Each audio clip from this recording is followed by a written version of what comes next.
Hey y'all, so I was recently made aware that there's an amoxicillin shortage. So I decided to go ahead and just make this video because it's something that I've dealt with and I've overcome. So my baby, his ear busted when he was like 7 or 8 months old. Its pus came out of it. I didn't even know he had an ear infection. We put him on, we went to the clinic and we put him on amoxicillin. It didn't help. Before we did that, we did the, garlic mullein oil drops. And yeah, we did that and it would clear up. And I got one of these. And it would clear up. But after we took the antibiotics, the earache didn't go away and the redness, it just wouldn't go away. So, these are the couple things that we did that ended up helping. And if there's any redness or swelling behind the ear or on the ear or whatever, I would definitely, go get him checked out, just in case the infection spread. But but if there isn't any swelling and you're trying to treat him naturally, maybe these couple things will help. I think the first most important thing is to stop giving your child any allergens. Because I grew up eating wheat and milk and I was fine. I never had, and then later on in life, after my first pregnancy, I got eczema all of a sudden. And years later, when I stopped eating allergens, it went away. So even if your family has no history of these things and have eaten it y'all's whole life, I would definitely recommend trying. I think wheat and dairy and eggs are three of the most major ones, but every child is different. But I went cold turkey off of wheat, dairy, eggs, and peanut butter, and that's when I started to notice his earaches, as well as his eczema went away completely when I did that, and his earaches I think started going longer in distance in time. So I think one thing, if you're going to be treating your child naturally for earaches, one thing to look out for is if the distance between his earaches get longer and longer, you're probably doing something right and you're on the right track. But if they keep, if they don't get any better and they keep coming, on strong and around the same intervals, I would definitely look into other options. But yeah, so the first thing you gotta do is figure out why your child is getting stopped up here. I think for my child it was dairy, and who knows if I had stopped giving him any foods that I don't even know if he has an allergy to, but when I stopped him on those things, his earaches started getting better. So any of those foods that might be, triggering, more fluid up here or something. Anyway, if I had stopped those, maybe the antibiotics would have worked, but the clinic never told me that, and that knowledge came to me later.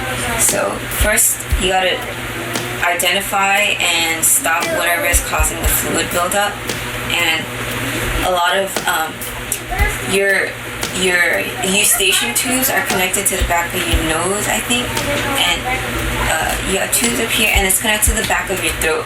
So, like when you go into public places, like even when you go to Walmart, but especially like playgrounds and daycares and stuff, like you're gonna get stuff like tickling your throat, and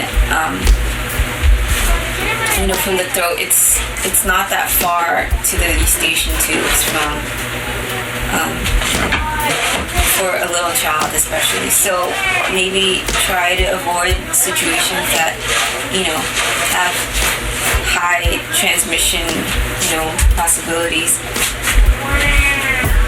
Yeah, So after we took antibiotics, I read stories about people taking multiple rounds of antibiotics, and I wanted to try something different. So the first thing we tried that had an immediate effect was colloidal silver. Once I put this in his earache went away, but it would come back every day. So I put it in, and then he'd go the whole day without. And I did this for a while, but his earache wouldn't go away. This would definitely soothe it. This is colloidal silver by Silver Wings. I used the one from Silver Wings with the 500 parts per million at first.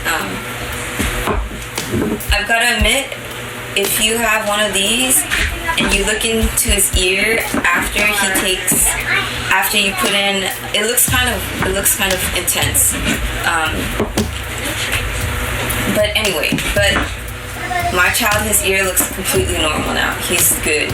So I definitely trust in this. And I also put it in his grandmother's ear, and she said it made her ear thing go away. So, and she's a nurse. So this definitely helped. But, before that, what I think is, any type of infections, when there's pus, it's always better to clean off the pus and keep the area really clean, right? So you can do this. It's called an oral toilet. What I do is I just fold the corner of toilet paper roll, and I just twist it. And it turns into something like this. And you just put this in your ear. This technique I learned from I don't know how to pronounce it, ENT. They're an online resource, and they tell you about the structure of, the eustachian tubes, and a couple of very helpful things. So I'll try to link them down below. But yeah, so I'd stick this in his ear and make sure I cleaned everything out. I'd also irrigate it. This I got at Walmart. You put water in it, and it shoots out 3 streams of water in your ear. But more than this helped me. This is like a little dropper that you put that you can use to put stuff into silicone molds. I just boiled it and then sterilized it in alcohol, and I just put it up against his ear and squirt water into it, and I flush out anything in his ear, and so that his whole ear canal was just clean. There was nothing in there. And then I let it dry out completely. So yeah, anytime I saw anything in there, which for a long time, I think he was maybe 7-8 months when I became aware of this, that he had an earache, and I don't think it went away completely until he was 2.5 years old. So yeah, first, physically just cleaning the outer ear, and then internally stopping the allergens. Once you stop the allergens, you can use herbs like plantain and goldenrod to help drain whatever is plugging up in the congestion and stuff. If your child is over 1, and I definitely look into if it's safe.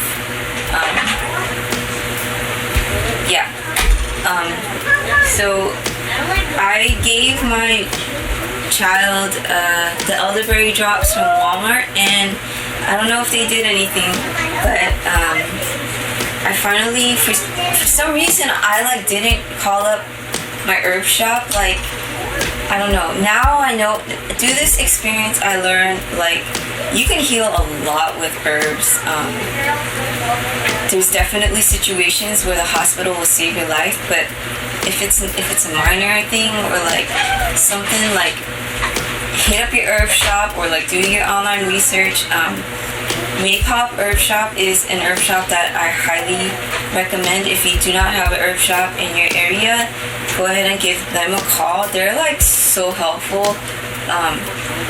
They wrote me emails with resources detailing things and suggesting herbs, all for free, over the phone. I love them so much. So leaf hop herbs and their medicine, every time I've used their medicine on something, on an ailment my child has had, they've been cured. So I have like a deep respect for this place, and I'm sure, humans are humans. There's some good ones, there's some bad ones, so I can't speak for all herbalists, but I know this herb shop, I trust them, and I trust their medicine. So I was doing the colloidal silver, and it would help, but it wasn't making it go away. So I started my child on the elderberry syrup that is made by Delta Roots, the Delta Roots elderberry syrup that Mepop had stocked. And immediately he went, instead of having to put in colloidal silver every day, he went a couple days, like 2 or 3 days, without having to put stuff in colloidal silver in his ear. And so I went through maybe the 3 or 4 bottles over maybe 6-month period, and it would just, the distances between his earaches would get longer and longer. So that was great. And then they ran out of the elderberry syrup, and they had like a new one in stock with like brandy or something in it, and I didn't know about giving that to my kid. So they taught me how to make elderberry syrup. So I started making my own elderberry syrup. If you need elderberries, they have some, and they can also recommend a couple herbs that you can mix in with your elderberry syrup if you want to do that. So I did the elderberry syrup. I also started juicing lemons, oranges, and ginger, and I put turmeric powder in it, and did maybe like half of that with honey, and I stored that in my fridge, and I've had it for over a year, and we're still, I'm still using that same batch. The honey will preserve it, and I just gave that to him every once in a while whenever I could. I don't know if it helped, but lemon and ginger, they say help with everything. So that was that. Another thing that really helped was, I had the kid version of this. It's an echinacea golden seal in glycerin, and I put this directly in his ear.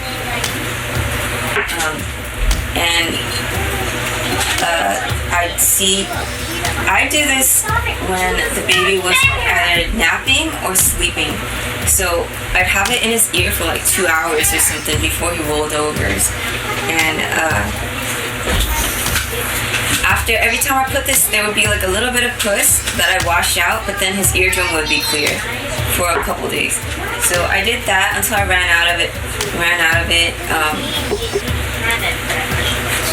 But he'd still, it'd still keep coming back. And so I read that the Chinese formula for earaches was honeysuckle and forsythia, and I bought this honeysuckle tincture that was in glycerin. I didn't want to give my child any alcoholic tinctures, and I couldn't find any forsythia, but I just put him on honeysuckle. And there's this website online from McDowell. I think he's like Australian somewhere.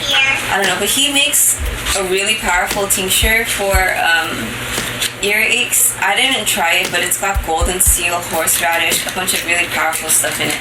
So I'll link him down below, because I read his page and I got some couple ideas. And he said, along with that tincture, to use this. This is a Bach Rescue Remedy olive. It says it restores energy. But so I gave him the honeysuckle tincture with this every once in a while, and it helped too. He go longer distances without having an earache. But it's still always keep coming back. But at this point, it was like, it started being like every 3 months it would come back or something, and I would just. Sometimes I think at one point I just stopped giving him stuff, because I was like, okay, well, we went from every day to every 3 months, so he's his body's working on it, clearing this. And you know, I kept up with the colloidal silver throughout our entire journey. Not every day, but when I would come back, I'd put this in his ear and he'd be better. But so I did that, and I did the elderberry syrup throughout like the whole 2 years. And the final thing that I did was it's a book by Strictly Medicinal Seeds, Richo Check. I don't know if Ketch. I don't know if I'm pronouncing his last name right, but his book, Making Plant Medicine, I couldn't find my copy, but it is, for one, full of useful information. There's a couple of things in there that I'm not going to mention that I did as well.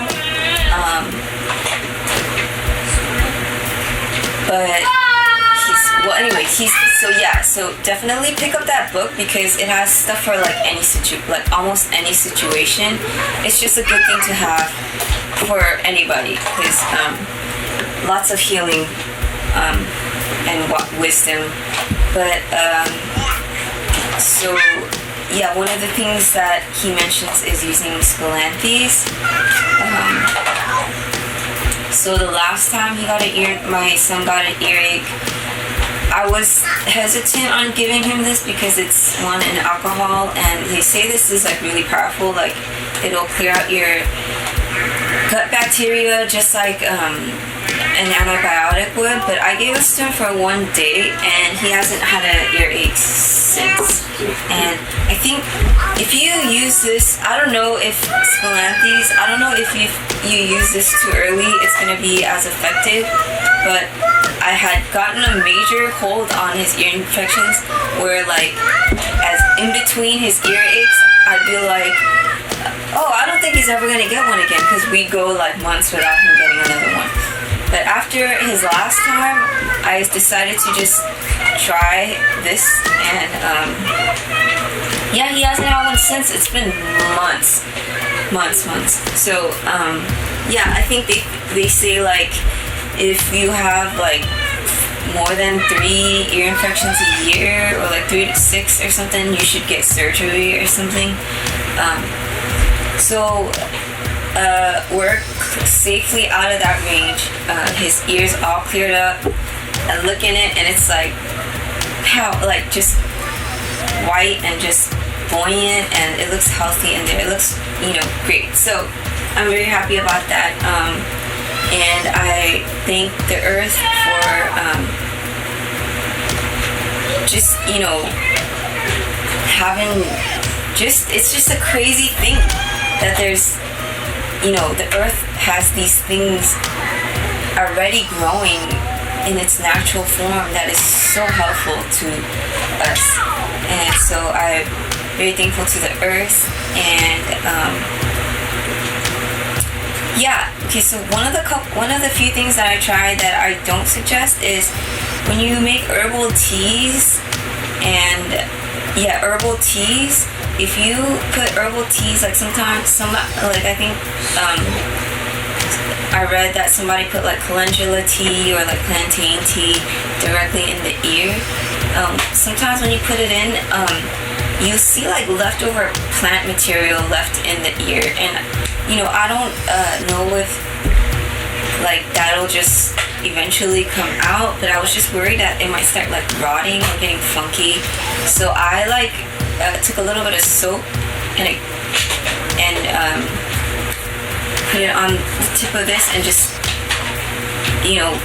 did that till his ear and his eardrum would clear. But at one point, when I did that, I saw plant matter on his eardrum, so I would not suggest doing any of that.